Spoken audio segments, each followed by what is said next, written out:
جب کچے گھر بنائے جاتے تھے اور ان میں پرسکون دن اور رات گزرتے تھے، جب جندر کا استعمال کیا جاتا تھا اور اس کے ساتھ چکی پہ آٹا پیسا کرتے تھے، گھر کی خواتین بھی اس میں بھرپور حصہ لیتی تھیں۔ مجھے یاد ہے ذرا جب ہماری مائیں، ہماری بہنیں روٹی پکاتی، ہم چولہے کے پاس بیٹھ کے انتظار کرتے۔ چٹنی دیسی زبان میں پلوٹی پر بنائی جاتی تھی۔ کھیتوں میں ہل چلائے جاتے تھے بیلوں کے ساتھ۔ ہل جندرا پکڑ کے ہم بھی بڑوں کے ساتھ بھرپور حصہ لیتے اور لطف اٹھاتے تھے۔ پھر گوڈی کرتے، بزرگوں کو دیکھتے، اور جب خود شامل ہوتے تو کئی ٹانڈے اکھاڑ لیتے۔ یہ گھر میں ہمارے مرغیاں ہمارے لیے کافی ہوتی، گھر میں کبوتر بھی ہوتے۔ اب جب شام کو چولہے کے پاس بیٹھ کے چھلیاں یعنی کھما پکائی جاتی اور اسفج کے مہینے میں گھاس کٹائی میں ہر ایک مصروف ہوتا، چھوٹے سے بڑا، اور گھاس کے بعد اس کو کائڑی کی شکل میں رچنے کا کام انجام دیا جاتا۔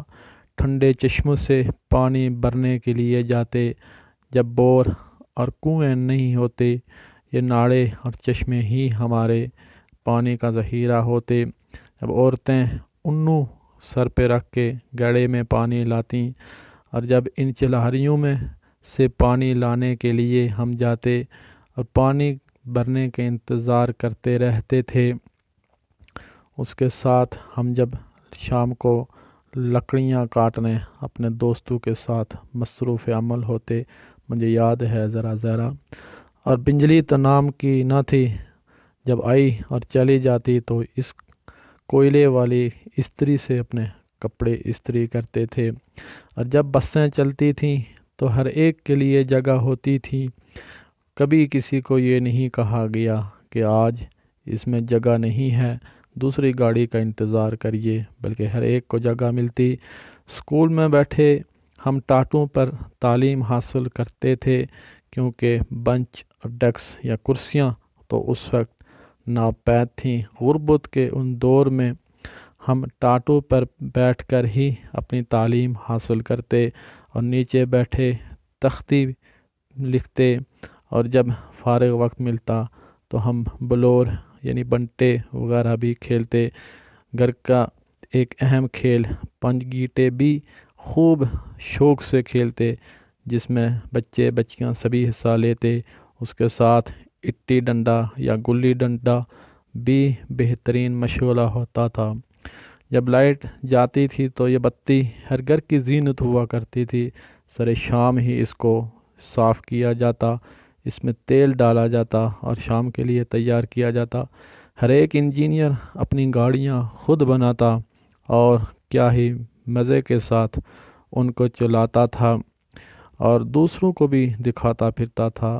جب ہمارے پاس بھی ان جیسی گاڑیاں مرسیڈیز سے بھی اچھی یاد دلاتی تھیں، کیا ہی وہ شوق تھا، کیا ہی وہ دن تھے کہ جب ہم ان گاڑیوں کو بھی سجاوٹ سے بھرپور تیار کرتے تھے، اور جب عید پر ایسے پستول اور ایسی گولیاں لے کر کتنی خوشی محسوس کرتے کہ یہی ہماری عید ہوا کرتی تھی۔ اور اس کے ساتھ ہماری بھی کشتیاں چلا کرتی تھیں، وہ بھی کاغذ کی بنا کر پانیوں میں کشتیاں چلاتے تھے۔ اور جب تبت سنو ہر گھر کی زینت ہوتی تھی، چھوٹے بڑے سبھی استعمال کرتے تھے، اور اس سرما دانی سے سرما لگاتے ہر ایک استعمال کرتے تھے۔ آج تو یہ چیز ہی ناپید، اسکول جاتے ہوئے کبھی 1 روپیہ ملتا تو کبھی 2 روپے، لیکن وہ آج کے ہزاروں سے بہتر تھے۔ اور جب اس طرح ہم نمبرنگ کر کے کرکٹ کھیلا کرتے تھے اور باری آنے پر خوش ہویا کرتے تھے، اور جب ہم ٹی وی کی تصویر کو درست کرنے کے لیے گھر کی چھت پر انٹینا درست کرتے تھے، جب یہ کھیل بھی کھیلا کرتے تھے کہ انگلیوں کو چھپا کے کوئی بتائے بڑی انگلی کون سی والی ہے، اور اس کے ساتھ چور بادشاہ سپاہی وزیر کے کھیل میں بھی حصہ لیتے تھے۔ ہمیں یاد ہے بچپن کے وہ یادیں ذرا ذرا، اور اس کے ساتھ ہم نشانہ بازی بھی کرتے، اور تاریخ گواہ ہے کہ یقیناً نشانہ کبھی بھی صحیح جگہ پہ نہ لگا، تاکہ دونوں